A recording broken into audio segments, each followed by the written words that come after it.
என்னடா நமக்கு நடிகன் கலைஞம்னு பல பேரு ஆளுக்கு ஒரு பேரை வச்சுட்டு தெரியுதானுங்க. அந்த காலத்துல மக்கள்லாம் நமக்கு வச்ச பேரு கூத்தாடி. ஜனங்க ஒழுங்கா உழைக்க போவான், காடு கரை வயல்னு வேலை செய்வான். கூத்தாடி பயிலுவ என்ன செய்வாங்க தெரியுமா? வீடு வீடா போய் பிச்சை எடுப்பாங்க. ஆத்தா கூத்தாடி வந்திருக்கோம், அரிசி கம்பு எதுவும் இருந்தா பிச்சை போடுங்க தாயி அப்படின்னு பிச்சை கேட்பான். அதுதான் அவனுக்கு சாப்பாடு. பகல்ல பூரா உழைச்ச மக்கள் நைட்டு சாப்பிட்டுட்டு கொஞ்ச நேரம் கூத்து பார்க்க வருவாங்க.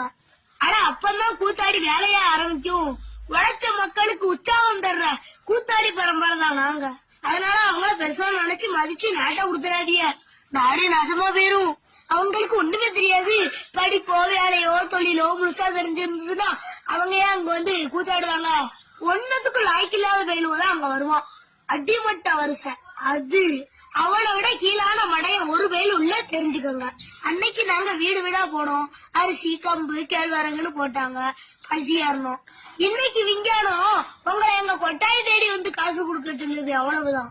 மித்தபடி நாங்க அன்னைக்கும் கூத்தாடி, என்னைக்கும் கூத்தாடி, இன்னைக்கும் கூத்தாடி. இது புரியாம ரசிகர் மன்றம் தலைவம்னு கிளம்பிடாத. அசிங்கம் அவமானம். கூத்துக்கு அரிசி சோளம் கொடுத்தது மாதிரி காசு அள்ளி எரிஞ்சிட்டு போயிட்டே இரு. தலைவனை அங்க தேடாத. அவன ஒரு ஆள்னே நினைக்காதீய. காசு கொடுத்தா எப்படி வேணா நடிப்பாங்க, அயோக்கிய பயிலுவோம். இத சொன்னது நான் இல்ல, நடிகவேல் எம்.ஆர். ராதா.